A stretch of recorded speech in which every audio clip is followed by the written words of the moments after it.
Hello guys, আমার সেস্ট্রা মার্কা daily ব্লগে তোমাদের সবাইকে ওয়েলকাম। সবাই কেমন আছো? ওরে আল্লাহ রে, মোর ঘুম মোটে কমপ্লিট হয় না। আশা করি সবাই ভালো আছো, না থাকলেও মোর কি।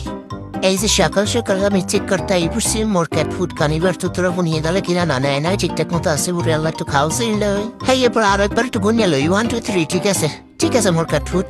তারপরে কিন্তু সোজা চলে যায় কানিবার পাউস খেতে। আমি সকালের নাস্তা কানিবার পাউস খাই। আমি পাউস ছাড়া অন্য কিছু খেতে পছন্দ করি না তেমন একটা।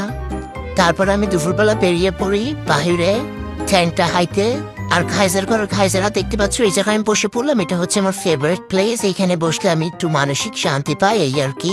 তারপরে এখান থেকে সোজা চলে যাচ্ছি কোলার দিকে ইন্দুর মারতে। আর মেয়েটা আম্মু চলে এসে আমি দিলাম দৌড়। তারপর আম্মু আমাকে দুপুরবেলা কেলানি দিয়ে বাসায় নিচ্ছে। বাসায় এসে ক্যান্ডেল কিটেন পাউচ আমাকে দিল। আমি সেটা গিলতেছি। গেলা হয়ে গেলে সোজা গেলাম আমার ইঙ্কি পিকি ঘরের দিকে। ঘরটা কিউট না দেখো, খাইজের ঘরের খাইজরা। এখন আমি মোলাউদ্দিন পাতকে নিয়ে দুপুরের ঘুমটা সেরে নেই। ঘুম থেকে উঠে দৌড় দিলাম আমার ভাব্বির কাছে। ভাব্বির সাথে একটু কুশল বিনিময় করে সোজা বাসার দিকে চলে যাচ্ছি, কারণ না গেলে এবার আমার আম্মু আমাকে প্যাদানি দিবে। বাসায় এসে আবার একটু ঘুম দিলাম। ঘুম থেকে উঠে দেখি আম্মু দুধ চা নিয়ে হাজির সন্ধ্যায়। আম্মুর হাতে দুধ চা জাস্ট অস্থির। চা খাওয়ার পরে হঠাৎ আমার ডিপ্রেশন শুরু হয়ে গেল। কিসের জন্য শুরু হয়ে গেল জানি না। মোর মা ডিপ্রেশন দেখে মরে রাত্রে খাওয়ান দিয়েছে। খাইতে খাইতে দেখি ক্যান্ডি মগো বাড়িয়ে পড়ছে। আইয়ের মোড়ে পিছন দিয়ে খোসাইতে আছে স্যামরা বেয়াত। তারপর ক্যান্ডি লগে কতক্ষণ কোস্তাকুস্তি করলাম।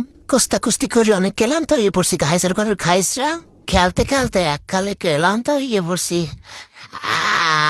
আমি রাইতে ঘুমাই পড়বো গাইস। প্লিজ সাকা পাকা রাইস my channel plus plus plus সাকা পাকা রাইস মাই চ্যানেল ভাই।